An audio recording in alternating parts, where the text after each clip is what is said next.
അപ്പം എഡക്കിൽ നമുക്ക് കാര്യമായിട്ടുള്ളത് നമ്മുടെ ഷിപ്പിലെ ഹോസ്പിറ്റലാണ്. അതെ, നമ്മുടെ ഷിപ്പിനകത്തൊരു ഹോസ്പിറ്റലുണ്ട്. അപ്പം ഇതാണ് നമ്മുടെ ഷിപ്പിലെ ഹോസ്പിറ്റൽ. അപ്പോൾ നമ്മൾ കയറി ചെന്ന ഉടനെ തന്നെ റൈറ്റ് സൈഡിൽ കാണുന്ന കബോർഡിനകത്താണ് നമ്മൾ എല്ലാ മെഡിസിൻസും കീപ്പ് ചെയ്യുന്നത്. ഇവിടെ നിങ്ങൾക്കൊരു എക്സാമിനേഷൻ ബെഡ് കാണാം, ഒരുപാട് കാര്യങ്ങൾ, എക്യുപ്മെൻറ്റ്സും മെഡിസിൻസും ഓക്സിജൻ സിലിണ്ടേഴ്സൊക്കെ ആയിട്ട് ഒരുപാട് കാര്യങ്ങൾ ഈ റൂമിനകത്തുണ്ട്.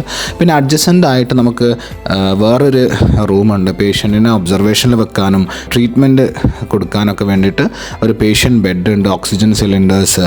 അപ്പം മെഡിക്കൽ ഇവാക്വേഷൻ ഒക്കെ ചെയ്യുകയാണെങ്കിൽ അതുവരെ പേഷ്യൻറ്റിനെ സേഫായിട്ട് വെക്കാൻ വേണ്ടിയിട്ട് നമുക്ക് എല്ലാ ഫെസിലിറ്റീസും ഇതിനകത്തുണ്ട്. അപ്പോൾ നിങ്ങൾക്ക് ഡീറ്റെയിൽഡ് ആയിട്ടുള്ള ഒരു ഷിപ്സ് ഹോസ്പിറ്റൽ ടൂർ വീഡിയോ കാണുന്നുണ്ടെങ്കിൽ നമ്മൾ ഓൾറെഡി ആ വീഡിയോ ചെയ്തിട്ടുണ്ട്. അപ്പോൾ അതൊന്ന് നിങ്ങൾ ചെക്കൗട്ട് ചെയ്യുക. ഇതാണ് ഞങ്ങളുടെ ഷിപ്പിലെ ഗാർബേജ് റൂം. അപ്പോൾ നിങ്ങൾ വിചാരിക്കും എന്തിനാണ് ഇതിനായിട്ടൊരു സെപ്പറേറ്റ് റൂം, ഇതെല്ലാം കടലിലേക്ക് എറിഞ്ഞാൽ പോരെന്ന്. ബട്ട് അതൊക്കെ വളരെ വലിയ പണിഷബിൾ ആയിട്ടുള്ള ഒഫൻസാണ്. അതിനെതിരെ ഒരുപാട് റെഗുലേഷൻസും കാര്യങ്ങളൊക്കെ ഉണ്ട്.